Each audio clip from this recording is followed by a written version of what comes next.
Good morning to all of you.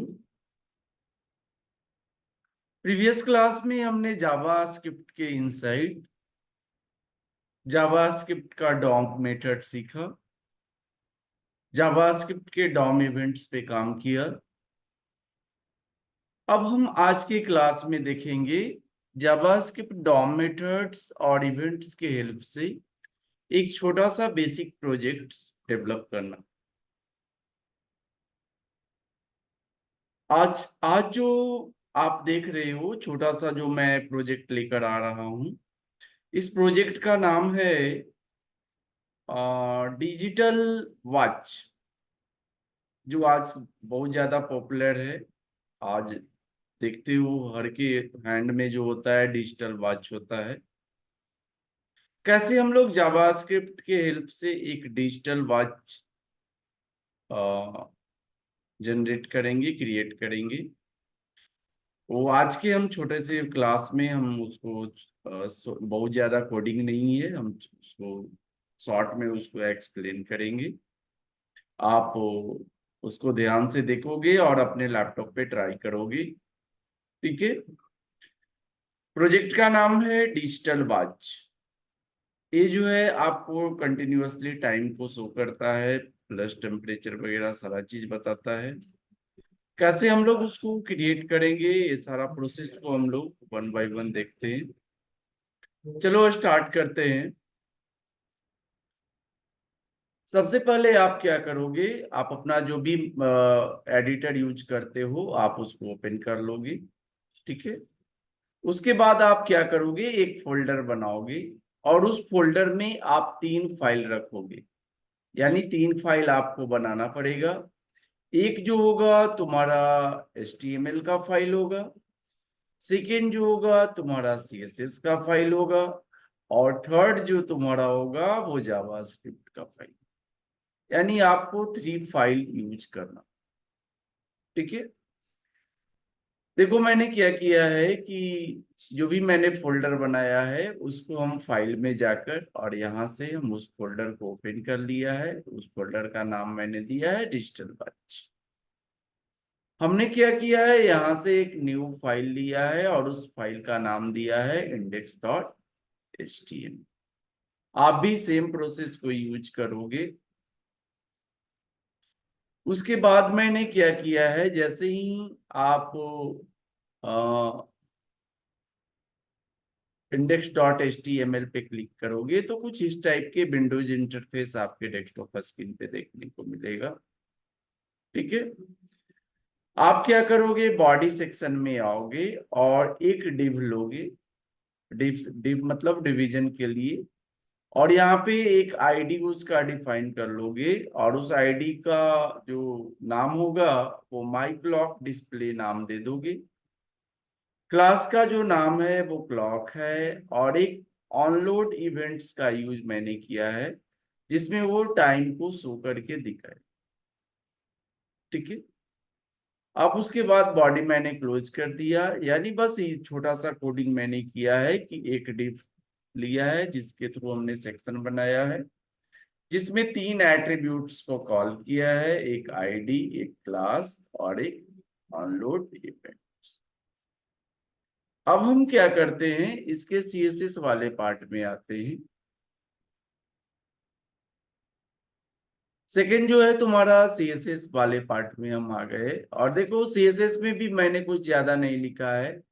हमने क्या किया है, एक बॉडी है जिसका बैकग्राउंड कलर ब्लैक रखा है।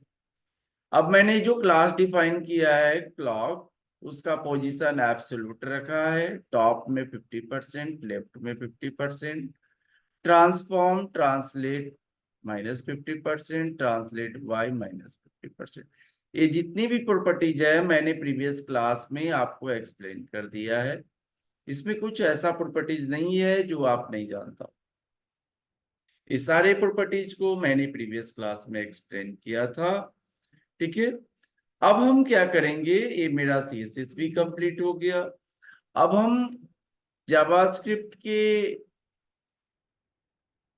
पार्ट में चलेंगे और जावास्क्रिप्ट के सेक्शन में जब हम जाएंगे तो यहाँ पे हमको कुछ कोडिंग करना पड़ेगा। इसको मेन समझना होगा आपको।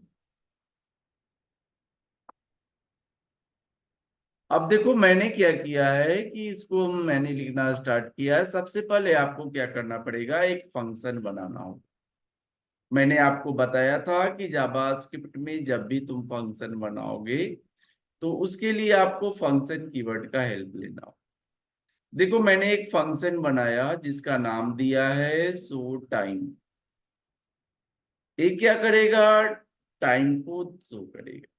एक वेरिएबल मैंने डिक्लेयर किया है। अब तुम सोचो, शो टाइम, टाइम शो करने के लिए हमको कितना वेरिएबल डिक्लेरेशन की जरूरत होगा। एक तो डेट, तो डेट के लिए लेना होगा।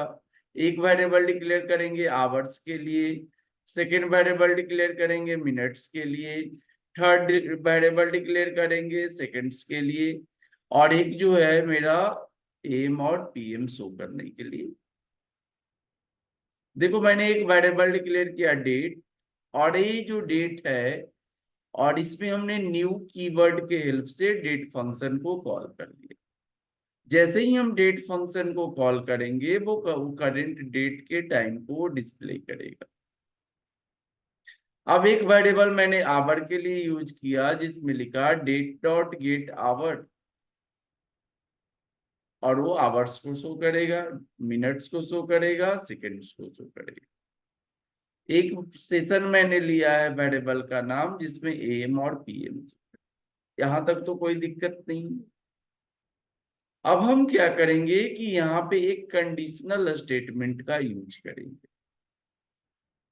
दो टाइप का स्टेटमेंट्स आपने पढ़ा होगा, conditional statements and looping statements. देखो मैंने यहाँ पे कंडीशनल स्टेटमेंट्स यूज किया है, और इसमें मैंने इफ का यूज किया है। इफ एक कंडीशनल स्टेटमेंट है, और मैंने लिखा है कि अगर our is equal equal to 0, तब हम क्या करेंगे, एच इक्वल टू 12 करेंगे। मतलब 1 घंटा में कितना, यानी आवर कितना का होता है, 12 घंटा का है ना, 12 घंटा का है। यहाँ हमने आवर को 12 किया है। अगर अगर वो आवर 12 से ज्यादा हो जाता है तो हमने क्या किया है कि उस आवर में से 12 को माइनस कर दिया है और सेशन को पीएम कर दिया है।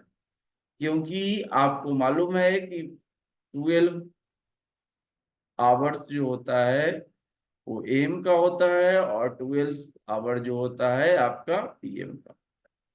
यहाँ तक तो क्लियर होना चाहिए कि सर अगर हम 0 से लेकर 12 तक आवर रखते हैं तो वो क्या होगा, वो एम को बताएगा, और अगर वो 12 से ज्यादा हो जाता है तो वो पीएम को शो करेगा। जो मैंने यहाँ पे कंडीशनल स्टेटमेंट के थ्रू मैंने एक्सप्लेन किया।